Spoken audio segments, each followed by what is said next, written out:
ओम शांति। आज हम सृष्टि चक्र के बारे में जानेंगे।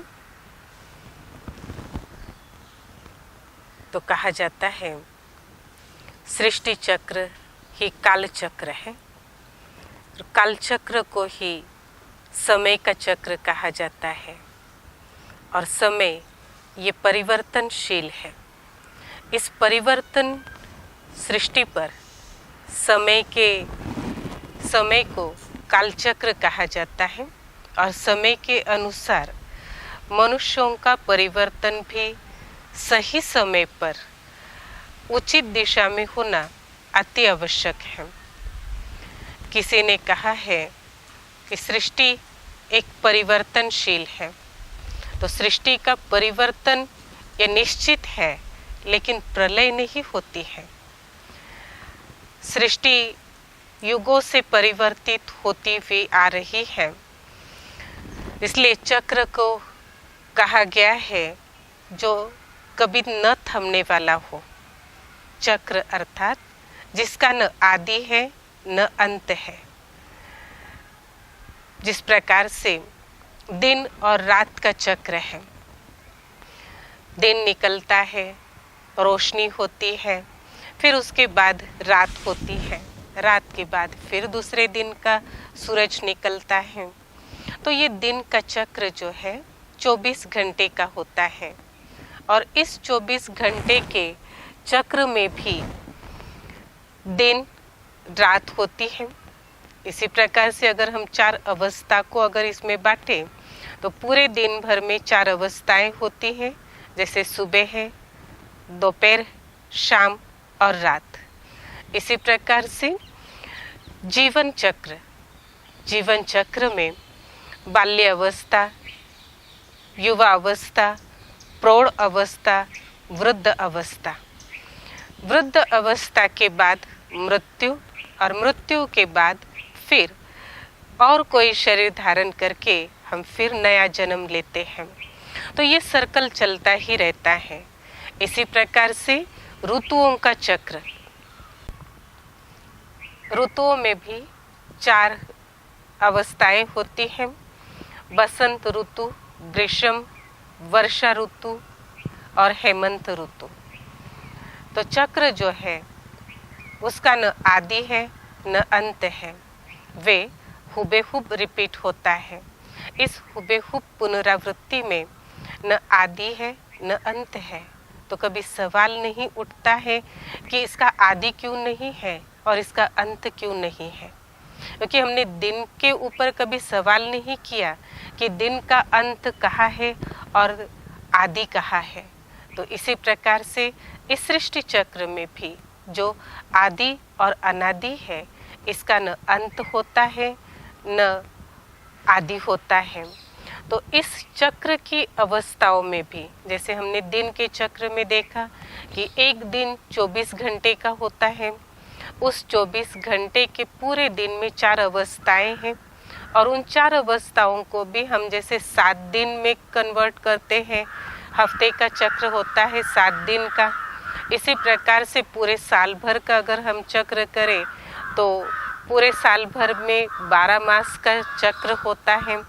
इसकी भी हमेशा पुनरावृत्ति होती रही है, लेकिन क्या हमने कभी इसके ऊपर सवाल किया कि ये चक्र रिपीट क्यों हो रहे हैं, ये ऐसे क्यों चल रहे हैं? तो मनुष्य सृष्टि का जो चक्र है, इसे हम सवाल क्यों करते हैं? ये तो परमात्मा के प्रति सवाल है कि ऐसे क्यों, क्योंकि हम उसे नहीं समझ पा रहे हैं, हम उसे स्वीकार नहीं कर पा रहे हैं। इसी प्रकार से जैसे सृष्टि के चक्र में अगर हम देखें तो स्वास्तिका दिखाई जाती है। तो स्वास्तिका शुभ कार्य के लिए रखी जाती है। ये स्वास्तिका आप देखेंगे कि हर शुभ कार्य में इसे आगे रखा जाता है। तो शुभ का प्रतीक स्वास्तिका है, और इस शुभ स्वास्तिका में भी 4 भाग है। एक भाग राइटियस के तरफ है, जो ऊपर की ओर बोध करता है या स्थिरता की ओर बोध करता है। दूसरी उसकी साइड राइट ही है, लेकिन डाउनफॉल की तरह इशारा दे रही है, और तीसरी साइड लेफ्ट के तरफ है जो स्थिरता बनाए हुए हैं, और चौथा भाग उसका लेफ्ट के तरफ ऊपर की ओर दिखा रहा है। तो ये स्वास्तिका युगों का दर्शन कराती है। इस स्वास्तिका के अंदर जो 4 भागों को 4 युगों में बांटा गया है, राइट साइड अर्थात सत्य युग, इसे सतयुग के नाम से जाना जाता है। राइटियस अर्थात जहाँ पर सत्यता है। इस युग में एक धर्म, एक राज्य, एक भाषा, संपूर्ण एकता होती है। ये सृष्टि संपूर्ण सतो प्रधान होती है, जिसे स्वर्ग के नाम से जाना जाता है। यहाँ पर हर मनुष्य आत्मा देवी गुणों से परिपूर्ण होती है तथा हर आत्मा में वह दिव्यता होती है। तो ये युग 1250 वर्ष का होता है। इस युग में हम आत्माएं 16 कला संपूर्ण होती है, संपूर्ण मर्यादा पुरुषोत्तम होती है। लेकिन जैसे मैंने पहले भी कहा कि समय ये परिवर्तनशील है। समय कभी एक रस नहीं रह सकता है, स्थिर नहीं रह सकता है। तो इसीलिए इस युग को भी परिवर्तन होना ही था। तो इस परिवर्तन काल में जो डाउनफॉल की ओर राइट के तरफ दिखाया गया है निशान है, वे त्रेता युग। त्रेता अर्थात कुछ त्रुटियां हमारे बीच में आई। वो त्रुटियां जो थी, हम 16 कला से 14 कला संपन्न हो गए। हमारी 2 कलाएं, 2 शक्तियां कहो या 2 गुण हमारे कम हो गए, जिसमें त्रेता कहा गया। लेकिन इस युग को भी सतयुग के नाम से, स्वर्ग के नाम से ही जाना जाता था। इस त्रेता युग में हम मनुष्य आत्मा 14 कला से संपन्न चंद्रवंशी के रूप में जानी जाती थी। जो सतयुग था, यहाँ पर हमारी आत्मा संपूर्ण अवस्था में थी, इसलिए इस युग को हमने सतयुग कहा। सतयुग अर्थात यहाँ पर हर देवता संपन्न अवस्था में थी, जिसका गायन किया गया कि हर आत्मा एक सूर्य के समान अपनी सारी कलाओं में परिपूर्ण थी। लेकिन वही आत्माएं जब 14 कला संपन्न होती है तो चंद्रवंशी के नाम से जानी जाती है।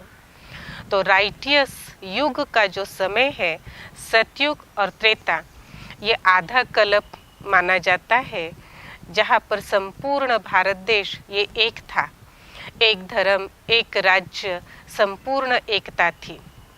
लेकिन जैसे ही ये सतयुग डाउनफॉल की तरफ चला गया, तो उस समय द्विधा का राज्य प्रारंभ हुआ, जिसे द्वापर युग कहा जाता है। द्वापर अर्थात जहाँ पे 2 पुर शुरू हुए, द्विधाओं वाला राज्य शुरू हुआ, इसलिए उसे कहा जाता है द्वापर, 2 पुर। तो ये युग भी 1250 वर्ष का ही होता है। हर युग की आयु ये 1250 वर्ष की ही है। लेकिन इस 1250 वर्ष की इस अवधि में मनुष्यों की आयु मर्यादित होती है, काल के आधार पर होती है। तो इस द्वापर युग में मनुष्य में द्विधाएं, अनेक मतांतर प्रारंभ हुए। जिस सतयुग त्रेता में एक धर्म, एक राज्य, एकता का प्रतीक था, इस सतयुग में अनेक धर्म की स्थापना, अनेक राज्य की स्थापना प्रारंभ हुई। तो इस द्वापर युग में सबसे पहला जो धर्म आया, सतयुग में जो देवी देवताओं का राज्य था, उसके पश्चात द्वापर युग का जो पहला धर्म था, इसमें इब्राहिम ने आकर इस्लाम धर्म की स्थापना की। जब द्वापर युग में इब्राहिम की आत्मा आकर इस्लाम धर्म की स्थापना कर रही थी, तो उन्होंने देखा कि इस सृष्टि पर मनुष्य जो है नियम के आधार पर नहीं चल रहा है, उसका जीवन द्विधा में है। तो उन्होंने अपने ग्रंथ में नियम का महत्व बताया, जीवन चक्र के बारे में बोध दिलाया। इसी प्रकार से जब धर्म ग्रंथ निकलना शुरू हुआ या मनुष्यों के कर्म का पतन शुरू हुआ, तो परमात्मा ने अनेक धर्म गुरुओं को इस सृष्टि पर भेजा, और अनेक धर्म गुरु ने समय के अनुसार हमें हर एक धारणा को बताया। धर्म का अर्थ ही है धारणा। तो बुद्ध ने अपने बुद्ध धर्म में धम्मपद इस ग्रंथ की स्थापना की, इस ग्रंथ को लिखा, जो लोगों तक उनके प्रचार कर्म का ज्ञान उन्होंने देने का प्रयास किया। उनके पश्चात द्वापर के अंत में क्राइस्ट आए। क्राइस्ट ने क्रिश्चियन धर्म की स्थापना की। उन्होंने भी देखा जब लोग असत्य के मार्ग पर चल रहे हैं, बहुत झूठ बोल रहे हैं, इतना झूठ कि जिसे सफ़ेद झूठ कहा जाता है, तो इस झूठ के मार्ग से बचाने के लिए क्राइस्ट ने अपने बाइबल में लिखा, truth is the God, love is God. इसका उपदेश देते हुए उन्होंने अपने बाइबल में इसका भी उच्चारण किया कि क्राइस्ट आने के 3000 वर्ष पहले ये भारत एक पैराडाइज था। तो ऐसे स्वर्ग इस दुनिया में था जो हम अपने धर्म से, अपने कर्म से उसको हम फिर से स्थापित कर सकते हैं। लेकिन धर्म के इन उपदेशों को हमने धर्म के नाम से तो लिया, लेकिन उसकी धारणाएं नहीं की। वास्तविक में अगर देखा जाए तो धर्म अर्थात ही जीवन की श्रेष्ठ धारणा। उसके पश्चात इतना करने के बाद भी, धर्म गुरुओं के उपदेश के बाद भी, अनेक भक्ति के प्रलोभन होने के बाद भी, अनेक भक्ति तप करने के बावजूद भी कलयुग नहीं रुका। अंत में कलयुग इस सृष्टि पर आ ही गया। तो कलयुग जब इस सृष्टि पर आया, अर्थात जब ये दुनिया तमोप्रधान बन गई, तो उस समय मनुष्य की कलाएं कलाहीन हो गई। हम जो सतयुग में 16 कला थे, त्रेता में हमारी कलाएं 14 हो गई। 14 के बाद जब हम द्वापर में आए, हमारी 8 कला रह गई। कलयुग में जब हम पहुँचे तो हम कलाहीन हो गए, अर्थात हमारे जीवन में कोई भी मौलिक गुण नहीं रहे। तब हमारी आत्मा ये पतित, भ्रष्टाचारी, अत्याचारी के संस्कार हमारे में प्रवेश हो गए। ऐसे कलाहीन युग में हम मनुष्य आत्मा के जो कर्म हैं वे कर्म भ्रष्ट, धर्म भ्रष्ट हो गए। धर्म की धारणाएं नष्ट हुई। तो जब ये कलयुग आ गया तो हम कहते हैं ये कली का राज्य है। कली का राज्य अर्थात व्यक्ति अपने आप से प्यार करना शुरू किया। वो दूसरों से कम, लेकिन अपने आप से ज़्यादा वस्तु, वैभव, इनसे प्यार करने लगा, जिससे परिवार टूट गए, गांव टूट गए और हम सभी संपत्ति के मायाजाल में फंस गए। ऐसे इस कलाहीन कलयुग में हम मनुष्य आत्मा जब पहुंच जाती है तो उसका कहीं न कहीं उसकी चरम सीमा तो होती ही है। और इस कलयुग की चरम सीमा में ऐसे कहा गया है, गीता के ग्रंथ में इसके 5 लक्षण बताए जाते हैं कि कलयुग अपनी चरम सीमा में तब पहुंचता है जब एक कुआं 3 कुएं को अपने अंदर समा ले सकता है, लेकिन 3 कुएं एक कुआं समा नहीं सकते हैं। वे कुआं था अपने माता पिता। माता पिता अपने 3 बच्चों को समा सकते हैं, लेकिन समय जब परिवर्तन होता है तो इस कलाहीन युग में जन्म देने वाले माता पिता को ही 3 बच्चे बंटवारा करते हैं, उसे समा नहीं सकते। गौ जिसे हम पूजनीय मानते हैं, 33 करोड़ देवताओं का उसमें वास माना जाता है, इतनी पवित्र गौ जो विष्ठा खा रही है। तीसरी बात कलयुग की यह भी बताई जाती है कि इस कलयुग में भाई भाई के खून का प्यासा होगा। चौथा, अन्न जो है पैकेट में मिलता रहेगा।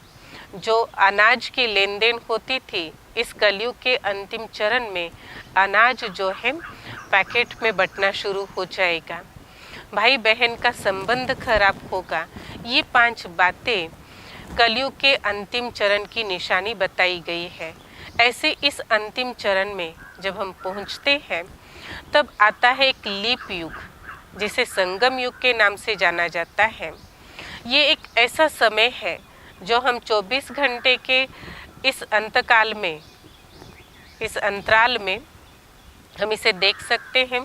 जैसे एक दिन 24 घंटे का समय होता है, उस 24 घंटे की घड़ी में भी 12 को अगर 15 मिनट कम है तो हम उसे 11:15 कहते हैं, 15 मिनट ज़्यादा हो गए तो सवा कहते हैं।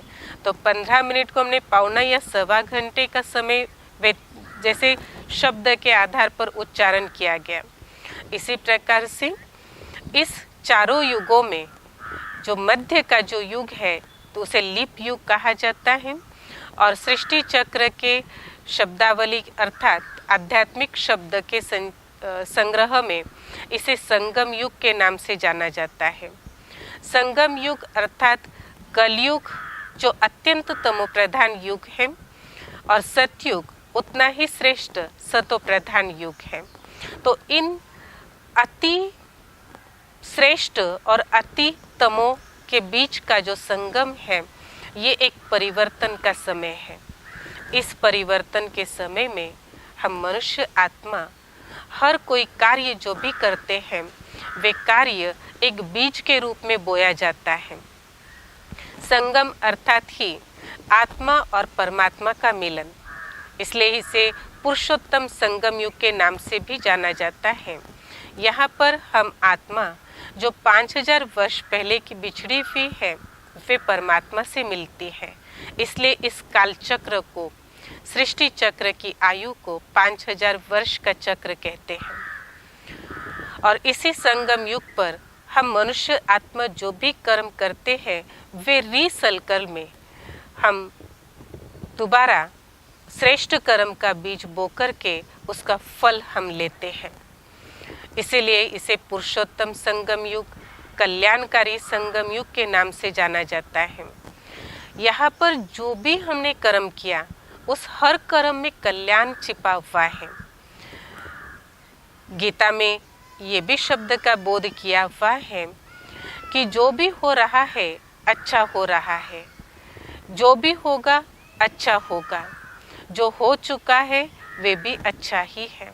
हर घर में हम ये विचार देखते हैं, लेकिन इस विचार का अर्थ अगर हम प्रैक्टिकल जीवन में लाए तो कभी भी जीवन में कलह कलेश नहीं हो सकता है। जो भी हो रहा है अच्छा है, इसे हम किस समय को स्वीकार करेंगे, किस परिस्थिति में स्वीकार कर सकते हैं। इसके लिए मैं एक छोटी सी उदाहरण के रूप में एक कहानी सुनाना चाहती हूँ कि बुरा से बुरा समय भी क्यों न हो हमारे जीवन में, वे हमारे लिए अच्छा ही है। हर समय हमें कुछ न कुछ शिक्षा देता है, हमें अनुभवी बनाता है। ये कहानी उसी का एक बोध है। एक राजा था, वो अपनी प्रजा के साथ बहुत सुख से राज्य कर रहा था, लेकिन अपने नियम का बहुत पक्का था। उसके साथ उसका एक मंत्री था जो हमेशा वे अपनी सलाह राजा को देता था तो वो भी विद्वान, तो राजा को हमेशा अपनी कुछ न कुछ राय सलाह हमेशा देता रहता था। तो एक बार राजा अपने मंत्री और कुछ सैनिकों के साथ जंगल में शिकार के लिए जा रहे थे। तो शिकार खेलते खेलते राजा के हाथ को चोट लग गई, और वो ऐसी चोट थी जिससे उसकी उंगली उसको गंवानी पड़ी। तो ये देखते हुए राजा ने अपने मंत्री को कहा कि मेरी उंगली कट गई है। इस शब्द को सुनकर मंत्री ने कहा कि राजा अच्छा हुआ। तो राजा को इस शब्द को सुनकर बड़ा आश्चर्य लगा। एक तो मेरी उंगली कटी है और दूसरा ये ऊपर से कह रहा है कि जो भी हुआ वो बहुत अच्छा हुआ। तो इसका अर्थ क्या है? उसने अपने मंत्री से इसका सवाल किया कि तूने इस प्रकार से शब्द का उच्चारण क्यों किया, इसकी सजा मैं तुझे जेल में डालूंगा। उसने अपने सैनिकों को कहा कि जाओ और इसे जेल में डालो, क्योंकि उसने राजा का अपमान किया, इस शब्द को बोलते हुए राजा को अपमान महसूस हुआ और राजा ने अपने मंत्री को जेल में डाल दिया और राजा फिर से आगे शिकार के लिए अकेला ही निकल पड़ा। लेकिन जब राजा अकेला शिकार के लिए निकला तो बीच जंगल में जाकर के फंस गया। बीच जंगल में जाके फंसा, रास्ता नहीं मिल रहा था। देखा पीछे तो कोई उसके पीछे उसके सैनिक नहीं थे। मंत्री को तो उसने जेल में डाल दिया था। इसी समय पे रास्ता भटकते हुए राजा अपने मार्ग को खोज रहे थे, उतने में कुछ जंगली लोग उसे आकर के पकड़ लिया। पकड़कर वो अपने बस्ती में ले गए। जब राजा को बस्ती में ले गए तो सीन देख कर के राजा समझ गए कि अब मेरी तो यहाँ पे बलि चढ़ेगी, क्योंकि वहाँ पर बलि चढ़ने की पूरी तैयारी हो चुकी थी।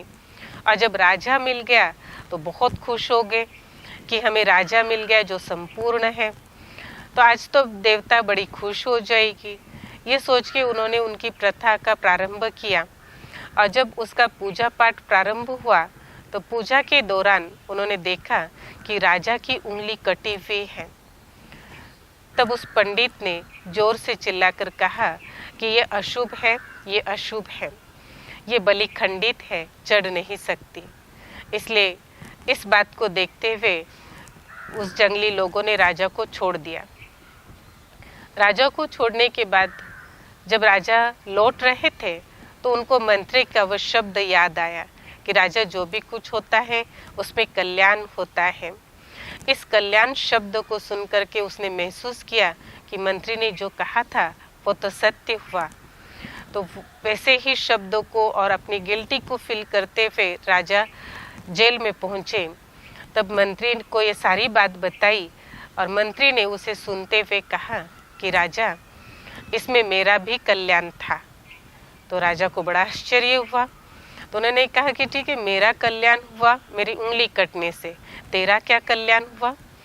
तब मंत्री ने कहा कि राजा, मैं आपके साथ अगर होता, आप तो खंडित थे, आपको छोड़ दिया जाता और मुझे पकड़ लिया जाता, इसलिए मुझे जेल में डाला, इसलिए मेरा भी कल्याण है, और आप खंडित हो गए, उसमें आपका भी कल्याण है।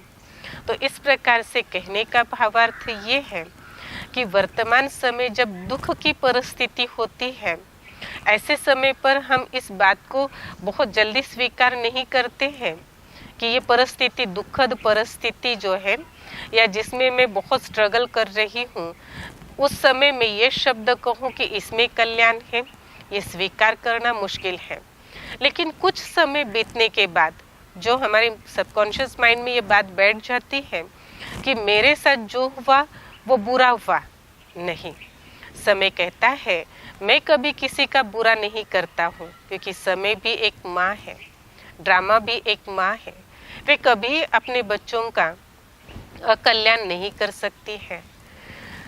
कुछ समय बीतने के बाद उस परिस्थिति का जब ज्ञान हमें आता है या समय के बीते हुए दिनों में हम इस बात को समझ पाते हैं कि मेरे साथ जो भी घटना हुई उस घटना में मेरा कल्याण था। तो समय हमारा एक बहुत बड़ा शिक्षक है। समय ही है जो हमें अनुभवी बनाता है, इसलिए समय कल्याणकारी है।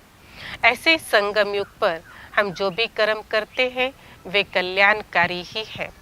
ऐसे संगम युग का जो समय है, जैसे लीप युग के नाम से हम हर साल पुरुषोत्तम मास के रूप में मनाते हैं, अधिक मास के रूप में मनाते हैं। इसका यादगार हम आध्यात्मिक क्रियाएं करते हैं, अर्थात आध्यात्मिकता में पूजन पाठन भक्ति तप मंत्र जाप, इसको हम करते हैं ताकि हमारी आध्यात्मिक ऊर्जा बढ़े। लेकिन सही मायने में ये संगम युग हमारे परिवर्तन की वेला है। इसीलिए कहा कि ये सृष्टि चक्र का कभी अंत नहीं होता है, ये सिर्फ परिवर्तन होता है, प्रलय नहीं। इस प्रकार से हम इसको समझते हुए आज के इस चित्र में हमने यही बोध लिया कि हमारे जीवन में जो भी हो रहा है वे अच्छा है, अच्छा ही होगा, और जो भी हुआ वो भी अच्छा ही हुआ है। अच्छा, ओम शांति।